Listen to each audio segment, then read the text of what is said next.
first things first, we have to appease the legal eagles. This is not investment advice. This is Nick Webb and Jeff Penz's personal opinions. Do your own research, and hopefully you still find this information valuable. We're going to do the best we can. So starting off on the macro side of things, you've seen this chart in prior months.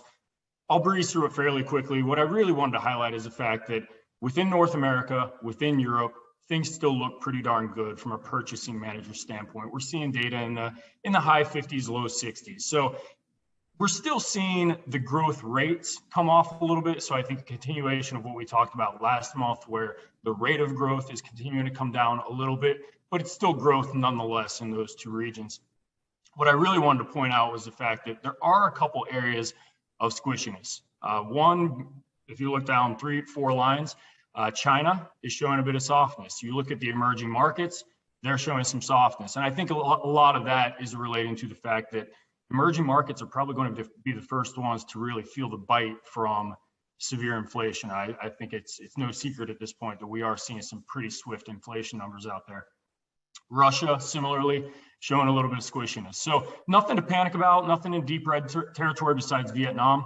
But I do think we at least want to take notice to the fact that, you know, China, Russia, emerging markets are seeing a little bit of softness within their purchasing manager data. We talked about this chart in many months in the past.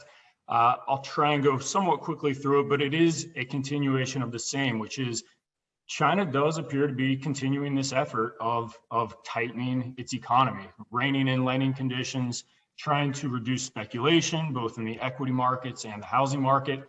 And it is starting to have an impact, it looks like, on commodity prices. Now, one big caveat that I want to make about this chart is you do see that rollover in the Bloomberg Commodities Index, but it is worth noting, if you look over on the right-hand axis, that is still in very positive territory. So while the rate of growth is coming down, it's still very much so in positive territory. So prices are still going up, they're just going up at a slower rate.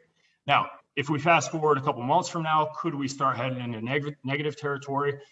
If this chart remains true and this relationship remains true, we certainly could. You know, I said we were going to talk a fair amount about China, and I would guess we probably have some Q&A on this. But with the tightening of lending conditions, with the tightening of credit conditions, you know, maybe not coincidentally, we are seeing some pretty interesting things going on within the property sector of China. And what I'm referencing is there's a company called Evergrande that maybe 3-4 weeks ago, they defaulted on a debt payment. Fast forward a couple weeks after that, just in the last few days, we've seen a couple additional property development companies that have defaulted on payments. So there is some pretty dicey action that's going on within the property sector. And I think we want to take notice to it. I'm not here to say that we're going to have a Lehman Brothers type bankruptcy moment and it's going to ripple through the globe just yet. But I'm not saying that that's not a risk either. But I think with regards to metals and metals demand, certainly if the property sector is hitting headwinds and they're having bankruptcies and they're reducing loans to the property sector, by all means, I would say that would reduce things like rebar demand, copper demand, industrials metals demand as a whole. And China makes up a large percentage of global consumption. So it is certainly something we want to keep an eye on. I unfortunately don't have close ties with the inner workings of the CCP, so I don't know exactly how they're going to handle these bankruptcies. There's a chance they may absorb those companies and turn them into state-owned enterprises. There's a chance they basically just let them go and see what kind of ripple effects occur. We don't yet know that side of the story yet, but I think it's certainly something we want to have on our radar screen. Now, getting into actual commodities, we've looked at this chart in the past. This is the Bloomberg Commodities Industrial Metals Index. And you can see that ever so slightly, the momentum is starting to come out a little bit. It doesn't look like much, but you're talking about 7% from the highs that we saw about 45 days ago. So what's driving that? We're seeing a little bit of softness in copper. And I think copper is related to the squishiness and the issues we're seeing with regards to the Chinese property sector. So copper is beginning to soften quite a bit. Nickel prices similarly have softened a bit on that. That's for a different reason. We'll talk about that here later in the presentation. But when we look at the industrial metals index, it is showing a little bit of headwinds at this point in time. And additionally, it's worth noting, we are seeing interest rates tick up a bit. we're seeing the dollar strengthen a bit, and that's going to additionally provide a headwind on the price of metals. Now, that being said, we've got some new late joiners to the party that's causing this to happen. So this is the Bloomberg Commodity Spot Index. So it's looking at a basket of all the commodities across industrial metals, precious metals, agricultural products, and energy. And you can see this is going back to basically the 1960s. And we, as of the last couple of days, have gone into record high territory. Yes, that is all-time record high prices for the broad basket of commodities. So what's changed? Well, we've now got the addition of energy joining the party. And I think maybe 3 or 4 months ago, I alluded to this possibility. And I'm not trying to pat myself on the back because I was certainly early on it. And if you're early, you're often wrong. But I think some of the things that I discussed are beginning to rear their head a bit. And unfortunately, they're rearing the head in a fairly ugly way. And we'll talk about some of those implications. But here in the United States, this is a chart overlaying the price of natural gas. So that's Henry Hub natural gas coming out of Texas versus the West Texas Intermediate crude oil contract. Crude oil's rallied from about $40 a year ago up to right around $80 a barrel. Natural gas up about right around 120%. $2.50 up to actually we're upwards of $6 at this point in time. So here in the US, why is that concerning? Well, I'm a bit concerned because here in Chicago, we're sitting here in early October and it's going to be 80 degrees this weekend here in Chicago. And yet we're still seeing natural gas prices rip higher. So why is that concerning? Well, we're not even entering into the cooling season yet. And we're already seeing issues with scares of supplies. Now, we could talk about all the reasons and we could get into some potential conspiracy theories about some of this, and maybe we will in the Q&A. But I do think it's a function of a lot of demand, which has been the case for the last 12 to 15 months.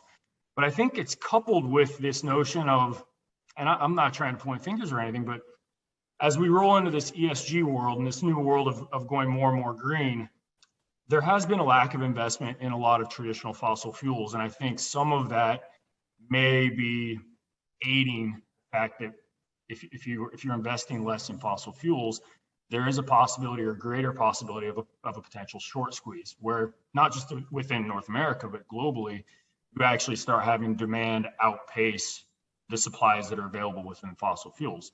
So we'll see. But this is the United States. If you want to see a really scary chart, let's start going abroad. Again, this is an all-time chart for the United Kingdom natural gas contract. And it looks like fake data. I mean, these charts are absolutely staggering. To put this into perspective, the price of natural gas here in the United States per MMBTU, that's a British thermal unit, is $6. This equivalent in the UK is $40 per MMBTU. So you're talking about a price for natural gas in Europe that is 7 times what the United States price is. And again, it's not even cold there yet. So there are some pretty funky things going on within Europe right now.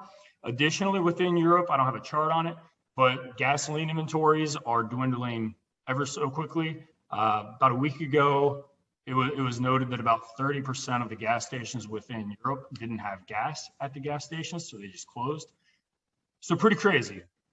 And this is maybe one moment where I will slightly put on a bit of a conspiracy theory hat, where there's a possibility that some of this may be related to the fact that Europe shut down the Nord Stream 2 pipeline coming out of Russia. There could be a little bit of, I don't necessarily want to call it foul play, but we'll call it foul play for now, where China may be keeping supplies offline a little bit to try and remind Europe why that pipeline might be worthwhile to have in the longer term. I don't know. Yeah, sure. Sorry, quick question here. Doesn't the price of the US dollar typically go up and down opposite the oil price? What's the correlation there? Yeah, typically, generally speaking, I would say the dollar tends to be inversely related to the price of commodities in general, including crude oil. So it is, yeah, it's just an interesting phenomenon right now where we have a strengthening US dollar, but yet crude oil prices are also ripping, natural gas prices are also ripping, which I think lends credence to this idea of how tight the physical markets actually are. And it's basically ignoring the fact of any dollar strength or weakness. It's just doing it on its own fundamental regard. So this is Europe. Within China, China isn't so much having an issue with natural gas and crude oil. Their issue is more on the electricity side and the coal side. This is a chart of thermal coal going back to late 2013. Similar story here. It's going straight parabolic. You've probably seen a lot of the headlines in the last week or so of China trying to ration electricity supplies. They're going to companies like Tesla, some of the Apple suppliers, and they're saying, figure out a way to rein in your usage of electricity so that we can allow our residents to have their lights on and heat their homes and things like that. So they're having to make some pretty difficult decisions on figuring out how to make sure they've actually got supplies so that they don't have, essentially civil unrest or God forbid, something even worse where they can't heat their homes and you start having people die. I know that's a bit doom and gloom, but that, again, we're sitting here in October and these types of things are happening. If we end up having a cold winter, look out. I mean, there are some pretty scary scenarios with regards to inventory availability of fossil fuels that could cause some pretty funky scenarios.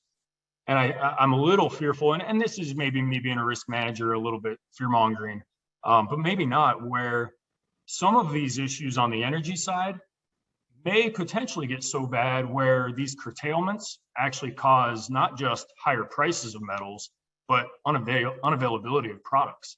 Because if we're rationing supply of things and you've got actual, you've got to shut down a manufacturing facility, you're not talking about prices going up by 100%. You're talking about not being able to get certain products.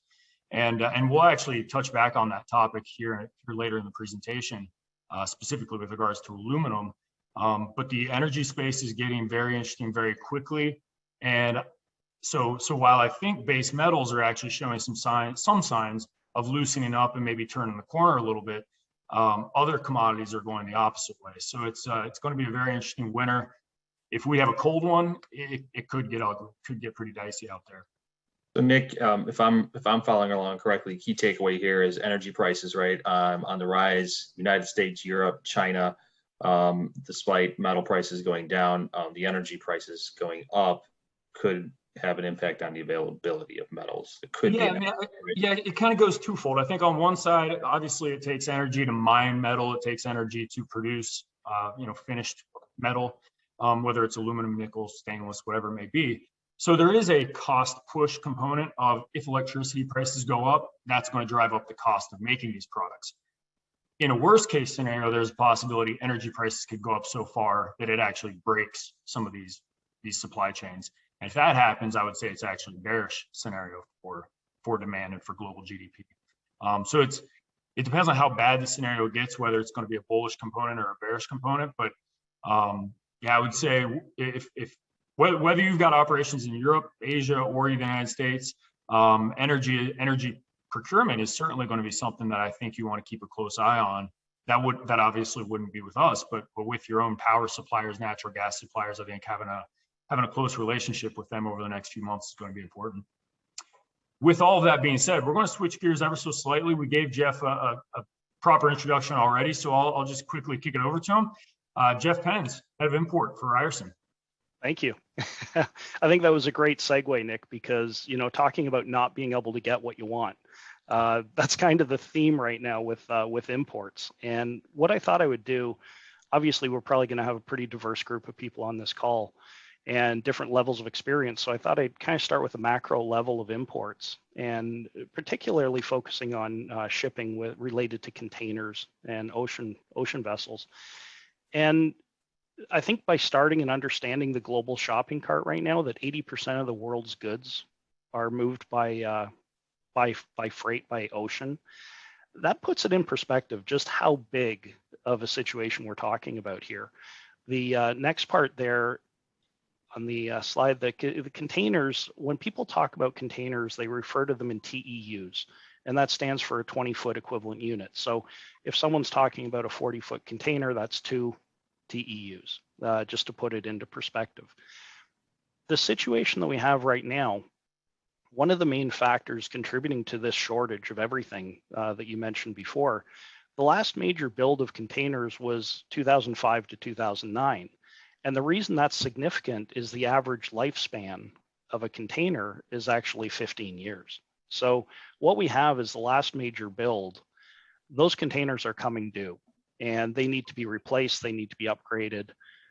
Anyone who's ever brought heavy products in understands the importance of these containers being ship shape, for lack of a better term, because steel can go through the floor of these containers. It's heavy and they have to be in good condition. It's estimated in the world there's about 40 million of these in circulation, although the exact number is a little bit elusive. And right now they figure there's about a shortfall of 4 million 20-foot equivalent units in the world. So that's kind of the macro picture. And now we'll go into, there's really three driving factors that explain why this imbalance exists. So the first is the shortness of the containers that we already touched on. This is the big one. Containers are not where they need to be. There are a lot of containers in the world. 40 million is a lot of containers. But if they're not where the goods are to be shipped and they're not getting back to where they need to be, it makes it very difficult. So, and here's the third one here is they're not all used for transportation of goods. We've seen houses being made out of these. We've seen job site trailers. And for all of you Walking Dead fans, the zombie apocalypse wall on the bottom there. So containers end up in a lot of places that wasn't their original intention. Some of the factors that have driven us to this point are things like cut and run. And what that is when a boat decides to drop off containers but doesn't pick up the full load going back. And you might ask yourself, well, why would they do that? If we think back to the early days of COVID and the cruise ships that were all parked offshore and they weren't allowed to dock because people didn't know what to do with the passengers. Ships are no different. I mean, when there's an outbreak of COVID on a ship, sometimes no one wants them even to unload, let alone stick around. So that was happening. There's void sailings. That's where a ship intentionally misses a port of call. So we could have something coming from Asia to Seattle, for example, and they say, you know what, Seattle just looks too busy. We're going to skip that, and we're gonna go down the coast. So here's where we're dropping it. It's up to you now to figure out how to get it to where it needs to be. The next part is obviously the physical production of new containers. During COVID, for 3 months when it started, they didn't build a single container. So on average, they build about 1 million containers every quarter. There's 1 million containers that were lost in production time frame. The next one, the large percent of the current fleet needs to be replaced. They're aging, and if they're not kept in good condition, it's a safety factor. It's a liability. And then finally, the consumer spending is at an all-time high. I mean, it's just going through the roof, and we're heading into the shopping season. There's a lot of retailers trying to stock the shelves right now to take advantage of Black Friday sales that are going to be coming up and holiday shopping. So yeah, Jeff, it's just such a double-edged sword because you have shortages of metal availability within our industry, and yet one of the fixes of that requires more metal to create shipping containers to fulfill the obligations of that. Correct. And the cost of those containers has gone up exorbitantly to build them because the cost of the raw material now needed to put into the container is so much higher than it was before. Amazing. So it's a bit of a vicious cycle. I wanted to spend a few minutes and just talk about the Suez Canal that was in the news earlier, and just to put this in perspective so people realize, the thought is, okay, a ship got stuck and it blocked the canal for a week. Well, what does that really mean? When you think about 19,000 ships a year actually go through the Suez Canal, that blockage there, I think we got one more. So that actually represents 1.2 billion tons of goods that go through the Suez Canal. The ship, the Ever Given, blocked it for 1 week. That's the equivalent of 365 ships that didn't get through in that week. All of those ships had cargo on board that needed to get somewhere, that was waiting to be picked up, new cargo to go somewhere else. So it's a domino effect. The fact that the Ever Given holds actually 18,300 containers, 20-foot equivalent units, like you multiply that by 365 ships, and believe me, they aren't all as big as the Ever Given, but that is a significant number of containers in a 1 week period that were not where they needed to be. Yeah. And it sort of helps, paint the picture that we're dealing with. Absolutely. Hey Jeff, could I ask a maybe dumb question there? In a normal market condition, right, where things aren't as tight as it can be, something like this, I mean, you're not going to stop, these events from happening. Would this have been kind of a less, I mean, is this more, do things like this happen a little bit more common, but it's kind of exacerbated here because of the situation? I think I'll answer it this way. The scale of this, because of the fact it grounded itself within the canal, was kind of a one-off. Like there are issues with shipping all the time. We've seen boats go into docks. We've seen cranes topple. Boats have sank. Any number of things can happen. But the fact that this boat wasn't able to be moved for that period of time, and given the shortness of everything around it, it was just multiplied. And the impact was, I would dare to say, tenfold what it would be in a normal market. Yeah. So some of the costs we're seeing, anyone who ships material by ocean, they're getting bills that they don't want to get right now. Some of the charges that they've come up with are very creative. There's peak season surcharges that range, $1,500 to $2,200. General rate increases over $3,000. Space priority fees of $8,000. Congestion surcharge that's anywhere from $800 to $5,000 per container. The next one there is a low water surcharge, and we kind of chuckled at this one, but there is a little bit of a reason for that. So when you have a lot of the droughts in Europe right now, the water levels are very low. And what happens is the vessel or the barge or whatever it's being loaded onto can hold less containers and less weight because it can't go as deep in the water. So there's actually a charge for the water being low right now because less material can get onto the ship. In Europe, they have a repositioning fee. It's an EPS, equipment position fee, that they'll put on there. And don't forget the good old fuel surcharge with rising fuel costs there per container. All of this put together, the highest price I've seen so far is $28,000 US to move a container from Asia to the northeast coast of the United States. Now, if you think about the average container, 20 tons, call it 40,000 pounds, and I know I'm rounding down on that, but that's 70 cents a pound before you put anything in the container. So that's just being added on to whatever you're moving.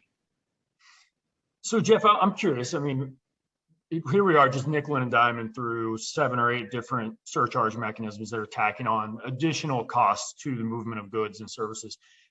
Is there any end in sight? Is there any good news in the global shipping market? Well, you know what? It's a great question. Right now, I don't foresee anything in the immediate future. And the reason I say that is a lot of people who are booking cargoes, we're well into Q1 in a lot of cases. Some mills are even past that. And a lot of the prices are already baked in. Now, we've done our best to mitigate that. So if there's an adjustment, we can accommodate. But I don't see it coming down anytime soon until this imbalance is taken care of. And I think it's on the next couple slides here that we'll get into things that are causing even more trouble for us. And this section is just in the headlines. People like Costco, they're renting full container ships now to ensure that their goods get to market. What that's doing is taking containers out of play, out of the general population. And then you have retailers like Walmart and Home Depot and IKEA that are doing the same thing. So they're taking it into their own hands to guarantee that they are going to have goods coming in. And as we know, there's a finite number of containers, there's a finite number of boats. And this is all, playing into the fact that to your point earlier, Nick, the shortage of everything, it is a premium. And I think one of the frustrating things when you're buying material, in the past, your freight was very solid. I mean, you had some seasonal surcharges that would be added. That was nothing new, but generally you were talking about pennies when you were adding it to the cost of the goods coming in, and it was fairly stable for the most part. And more than that, it was reliable, and the freight companies would be able to give you freight as a forward look. Now it's moved to a spot market. It's incredible that it's become the commodity that it has. Jeff, this might play into the question of the headlines that you have, but we have a question from the audience. where they're starting to hear that crew members may not renew their contracts because they're being stuck on ships for, call it 18 plus months. Now, is that something you've heard? I have heard the issues with the crew members because think about the governments around the world and the COVID vaccines and policies and everything else going on. Every port of call has a different standard, whether you need a vaccination, you need a negative test, you need whatever it is. So these crew members are in fact getting stuck on the ships, and it's very difficult for them to leave. So if you're, a lot of them want, I don't want to generalize, but a lot of them would like to work a certain number of years or a certain number of months, take some time off, then go back full scale and just do it again. Well, if you miss that window for going home, that can be a little bit depressing for people. I go back to, you mentioned the time in China, and when they have their New Year's, there's a mass migration of people that takes place. The workers want to go home. And one of the big reasons for that is a lot of companies employ their staff on site. There's dorms for people, especially in the manufacturing industry. All these people, they work this whole year. All they look forward to is that 10 days that they can go back and visit family. So if you take that away, I wouldn't be surprised if there's crew people that don't want to re-up when it comes time for it. Well, and they certainly had the leverage in this environment to really hold the reins of that discussion. I would think. Absolutely, and yeah. Sorry, another question here.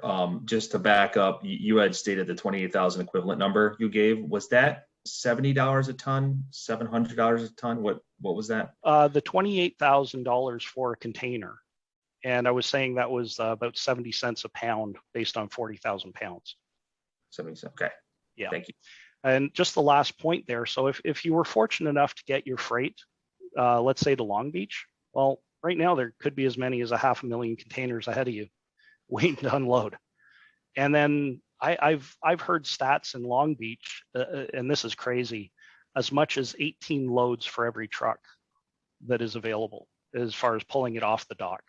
So the shortage of everything is the perfect title, Nick. And then final thoughts, I'll throw this out to the viewers here. If you ever get a chance and you're bored, go to www.marinetraffic.com. That will give you an overview of all the ships in the world and where they are. And you can zoom in on a port. So the first picture there was just the global state. And the next one is the port of Long Beach. And all those green dots are individual ships just parked waiting to unload.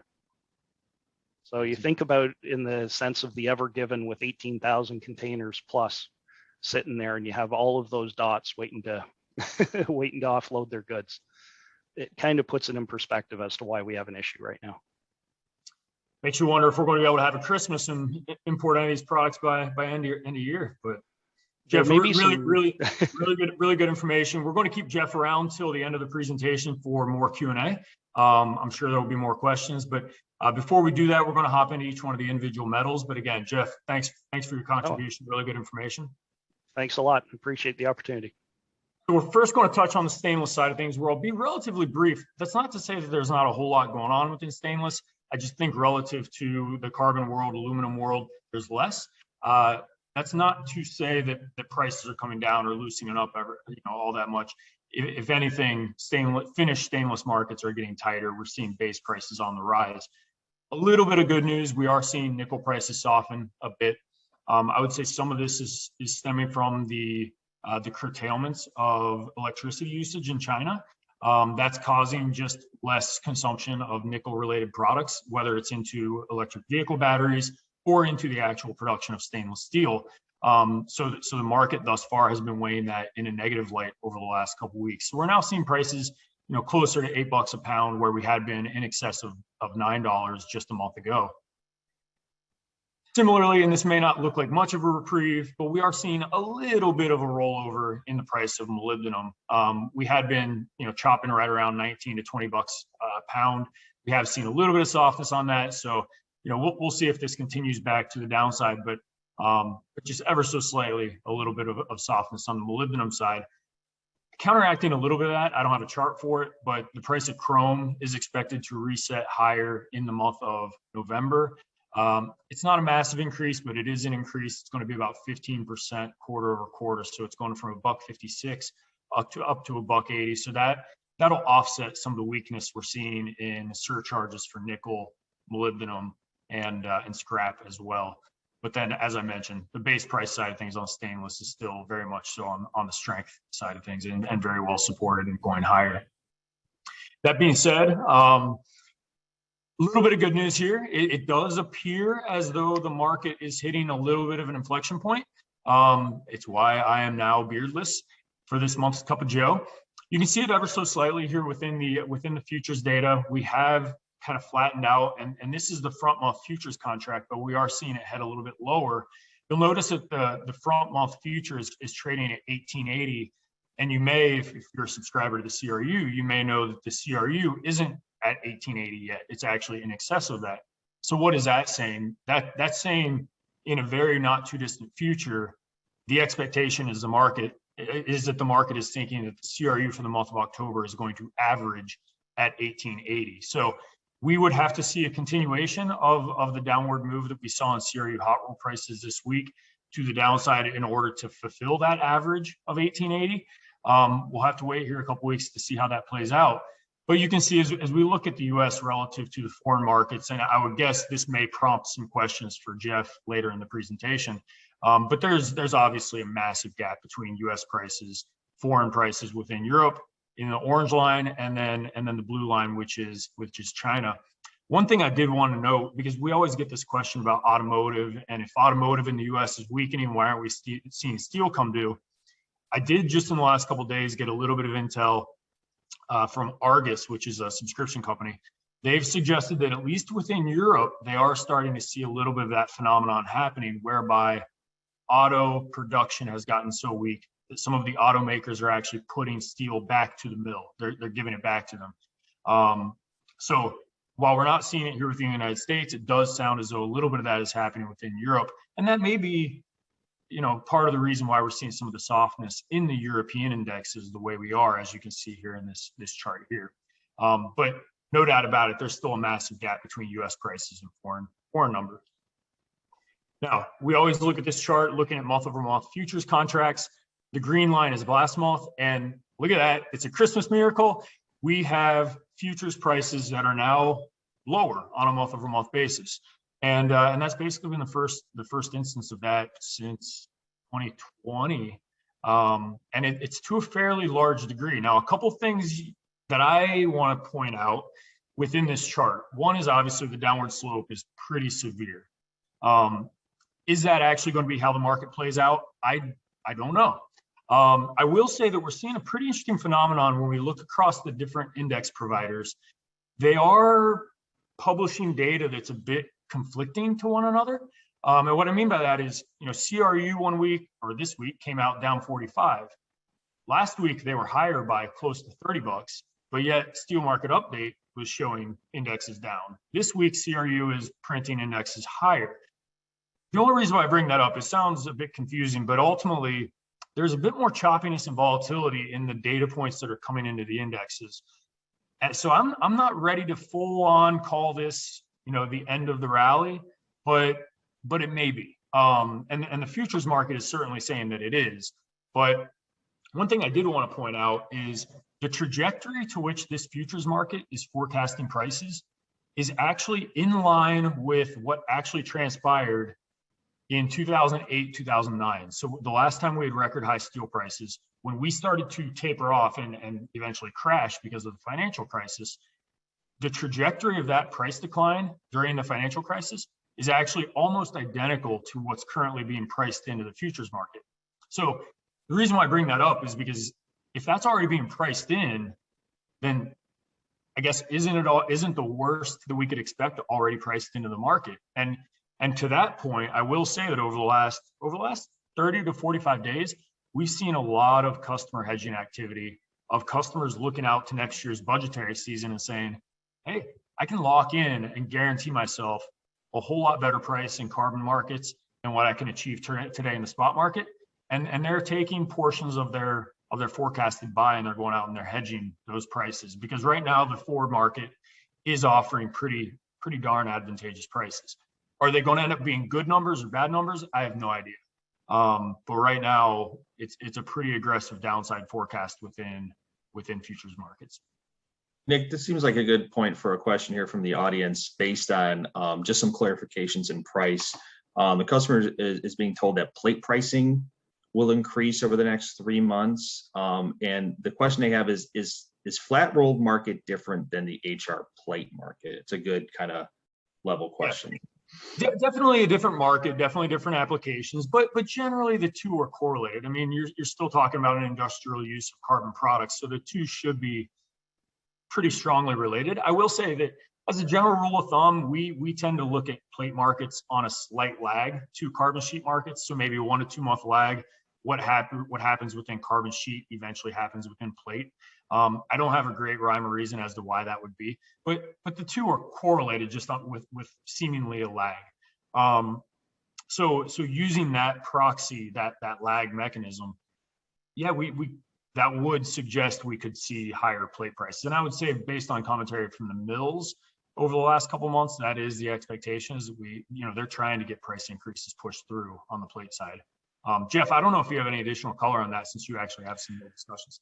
Yeah, I think that's pretty accurate. I mean, the two will work together pricing wise, but there is definitely a lag with the plate. Like, it's kind of the tractor trailer scenario where the tractor is ahead of it and pulls the trailer along. So we sort of see that with the plate situation playing out. So I think it's safe to assume that down the road we'll see similar drops, but I think right now there's a bit of an imbalance in a lot of things.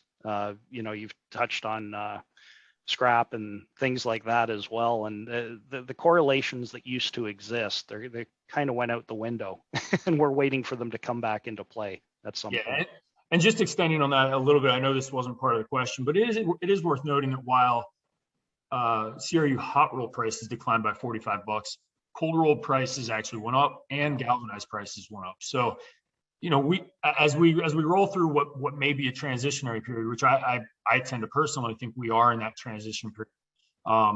The indexes are going opposite directions. So, whether that persists or not, I don't know. But this week we did see cold roll and galv prices both going higher, while hot roll headed lower. Similarly, we have seen the price of raw materials head lower for the last couple of months, both within iron ore, which is shown in the white line, and then scrap, which is shown in the blue line. Both have shown a little bit of softness. Iron ore's softness has been way more severe, and I would say that that's predominantly because of the squishiness coming out of China. China is the predominant user of iron ore. This isn't discussed all that much, but there's also a little bit of a trade war, maybe not even a little bit, maybe a lot of a trade war going on between China and Australia, where China is trying to do their best to move their purchases away from Australia. And Australia is a big supplier of coal and iron ore into the Chinese market. So maybe that's playing a little bit of a role here as well. But ultimately what that means is the cost of making steel has gone down over the last couple of months, at least with regards to these raw ingredients. As we mentioned earlier, the price of energy is going higher, so that's a little bit of an offset. And then lastly, on the aluminum side, this may be where I put on a little bit of my Dr. Doom hat, because some of the things we're seeing within copper markets, nickel markets, and even carbon markets, we're not yet really seeing, and maybe we're even seeing things get worse within the aluminum landscape. You can see right here, we're right up near 5-year highs. In reality, we're right up near record highs within a penny or two, at $1.32 on the LME price. If you look at Midwest premiums, also at record highs. Pricing right around 34-35 cents on the spot market. I do think that there's a little bit of light at the end of the tunnel with regards to premiums for two reasons. One is there's still a lot of hope that the US and Europe find some sort of resolution with regards to 232. That would take away a 10% duty on some of that product, so that would help to alleviate a little bit of the premiums. I think the other aspect is, at least as we sit here today, there's still an expectation that Russia's export tax is going to get eliminated at year end. So that's been a little bit of a driving force to the upside for premiums as well. So there is an expectation we'll see some alleviation assuming those things both play out over the coming months. But that being said, the ingot side of things is very much so, right up near record highs. The price of making aluminum, so this is alumina. This is one of the raw ingredients going into aluminum production. In the last couple of weeks, it's ripped to the upside. I can't remember if we discussed this last month, but the little tiny nation of Guinea, which had a military coup, they happen to be big suppliers of aluminum raw ingredients. And so that sparked a little bit of concern. And then additionally, there's a Jamaican alumina facility that had a fire. And the expectation is that alumina facility of 1.6 million tons annually is not expected to get back up to full production post this fire until September of next year. So we are seeing the raw ingredient side on the aluminum side tick higher. We already talked about the electricity costs. Aluminum is a very electricity-centric product. So if electricity prices keep going up and up and up, you would expect that to drive the cost of producing aluminum to also go up.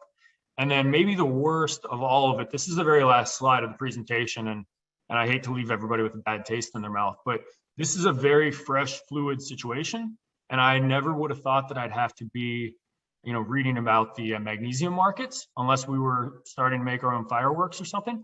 But magnesium is a key alloying agent that goes into 5000 series aluminum, along with a couple other finished products within aluminum. The energy curtailments, the electricity curtailments within China has forced, and I'll put forced into quotes because this is where, I don't know if I want to be conspiratorial or not, but China did actively tell their magnesium producers to essentially shut in production. China happens to be 95% of what Europe imports to produce 5000 series aluminum. So it's very much so going to hit aluminum production within Europe. Already we're starting to hear rumors and ripples through the aluminum landscape of magnesium surcharges being built into any contracts for next year that haven't already been locked up. It's hard to tell how big that surcharge might be. I've heard rumors anywhere from 8 cents all the way up to 25 cents of just, we're not sure how much we're going to have to pay for our magnesium. Thus, we're going to pass it through to our end customers. So again, this is a very, very fluid situation, but my concern, because you take the Chinese situation where they're actually, shutting in magnesium production. My concern is that, again, not just that we have increased prices, but my concern is that there's lack of availability of magnesium, because there's a potential that the situation gets so bad if you can't get magnesium on time that you can't make 5000 series aluminum. So that ends up being something that gets so bullish price that it actually ends up destroying a supply chain and ultimately demand. Sprinkle in an additional factor, which is, and it's just, you can't make this stuff up. Simultaneously in the last week, a US producer of magnesium declared force majeure on some of their contracts because they actually had an equipment failure of the production of magnesium. So pretty scary situation. Again, I don't want to be total doom and gloom, but I will, and I hope these situations do mitigate themselves. But this is one that's very fresh and could have very serious implications on the availability, not just the price, but the actual availability of product. So like worst case scenario, you could see situations whereby European mills or really mills around the world say, sorry, we can't make 5000 series aluminum right now. And they just have to back out of contracts and declare force majeure. So aluminum 2 months ago, I would have said it was probably on the calmer side amongst all the products we deal in, and maybe better supplied and looser market than the other markets we deal in. It's very quickly gone into one of the more difficult markets that we deal in, because of this situation, because of the power situation, I would say. But with that somber ending to the presentation, definitely want to open up to some questions, and maybe we can give a little bit of good news in the Q&A. Nick, just pausing on the aluminum right there, a question from the audience. Have you heard of, it's got on my way here, China starting to release aluminum inventory from the States Reserve into the market in an effort to rein in inflation? And has that had an impact on offshore aluminum pricing? They definitely have. So yes, China, like a number of other nations, they have a strategic reserve of large quantities of commodities, and it's not just industrial metals. They've got strategic reserves of crude oil, things like that, and with prices going higher, they've done it twice now that they've actually released strategic reserves of a lot of different commodities across the industrial metal space. So it was aluminum, nickel, copper, and has it had an impact? Well, I mean, they've released them, and the price just keeps going up. So, I guess it hasn't really had an impact on price. Has it had an impact on availability of supply?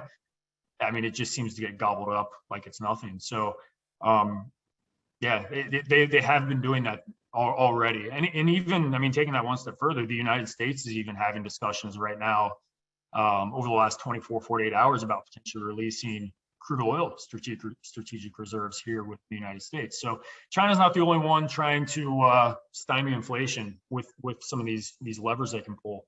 But yeah, and actually, weirdly enough, I just saw earlier this morning, China released cotton strategic reserves. These price of cotton is one of them. So it's just one thing after another. It is absolutely insane.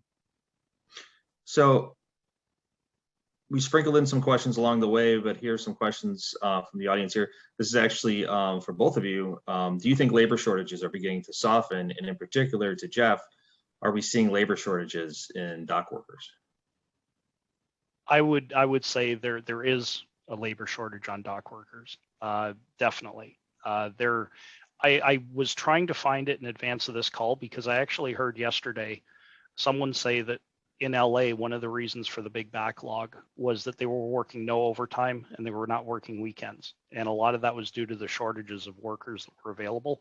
I haven't been able to find the article that the person alluded to, so I'm just throwing that out there as hearsay at this point in time. But definitely labor shortages on the docks, labor for trucking, labor for logistics, it's real. Yeah, I would echo that. It is very real. Within the United States specifically, I would say, we got jobless claims data today, and it does look encouraging. It does look like it's improving.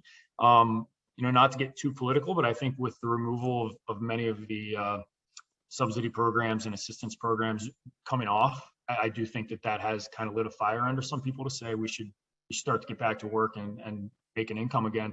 But that being said, I think, we touched on this earlier. I think whether you're a warehouse worker, whether you're a port worker, I mean, I think they probably recognize how in demand they are and how key of a component they are in the entire global supply chains. They've got a lot of leverage in negotiating that return back to work. So that's not to say that they won't return back to work, but it might be a whole lot more expensive and difficult in what they demand in doing so. Sense. Before I get to the next question, I'm going to plug our poll one last time before we close it out. For next month, what featured topic would you like us to bring in? Jeff being here on the import side this month, thank you. Next, our choices are either e-commerce, processing and fabrication, or freight. So get your answers in and we'll close that one out. Jeff, one here for you. Any thoughts on how and when this container issue might begin to abate?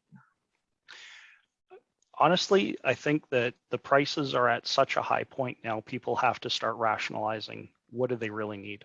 And when that happens, that will have a dramatic impact on the prices coming down and the demand that we're seeing right now, and the imbalance will take care of itself. So I mentioned this on our last podcast there, the cure for high prices is high prices. We keep hearing that, and we have high prices.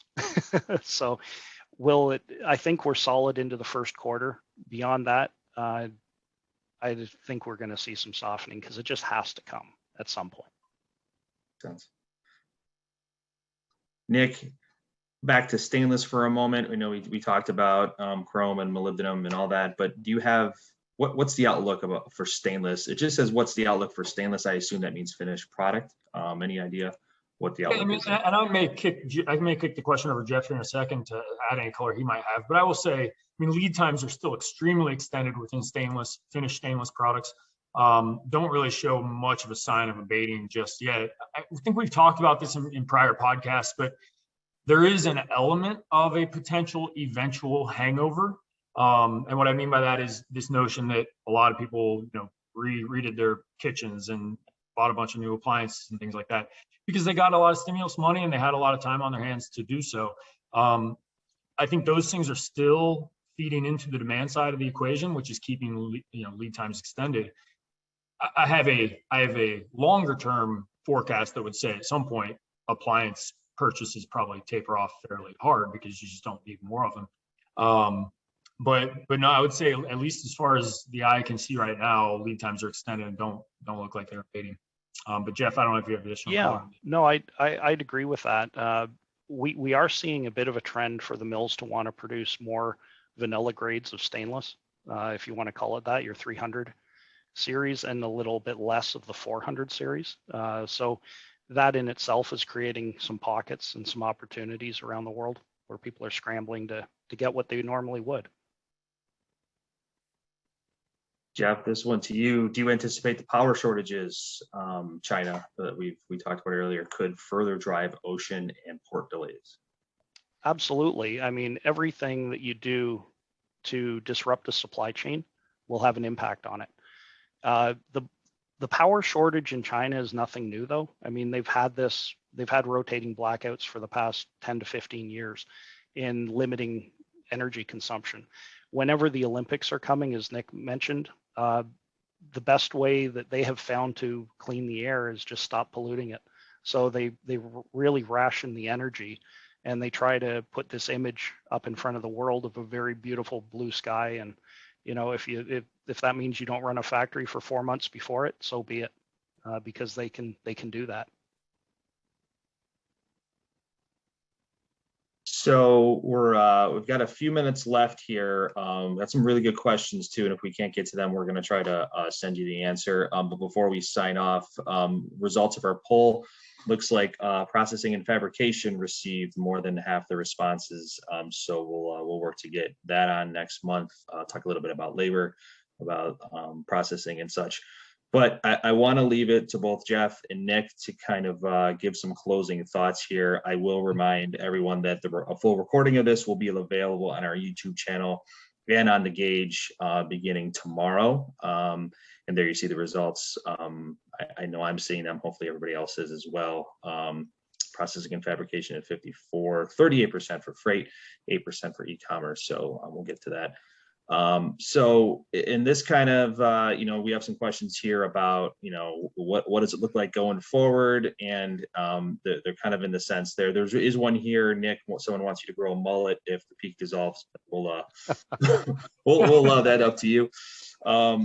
But closing thoughts from both of you. At least you can grow a mullet. I can't. So Jeff, I'll let you go ahead first. Well, I was just going to say maybe we can use some Nickelback for the theme music then. There is some metal in Nickelback. No, closing thoughts. I mean, it's tough out there. It really is. I mean, we have to do things in this market that we have never had to do before. You have to be nimble. You have to be able to react. And as I mentioned earlier, it's a global shopping cart that we're trying to fill, and we're keeping a watch on everything there so that we can make those adjustments and take care of our customers. Yeah, I guess the only thing I'd follow on with is, and I mentioned this to all of you before we hopped on the podcast, which is I think we're getting into a realm right now where there's a little bit more good news in terms of things loosening up and maybe prices coming down and into a better range for a lot of our customers. But I think there are some other markets that are going the opposite direction. And why I bring that up is, for the last 15 months, I think we have been in a rising tide lifts all boats type phenomenon where demand was extremely strong. There was a lot of money, a lot of liquidity sloshing around, and everything just kind of moved in one general momentum direction. I think we're getting into a more interesting territory now where it's going to be really important to keep close contact with your supply chain people and your suppliers, because I think there are going to be pockets of some things loosening up. There are going to be some that are getting worse. And I think we're getting into a more complex dynamic right now, whereby some situations are getting worse, some are getting better. And it's going to be on all of us to keep a very open dialogue with our customers, with our own suppliers as well, to make sure that we've got a good pulse and make sure that we aren't getting stocked out of material in any of these situations. So we look forward to working with everybody and appreciate everybody's time. And Jeff, thanks for being the guest presenter this month. Thank you. Enjoyed it. Thank you very much, everyone. Thanks, everyone. Thanks.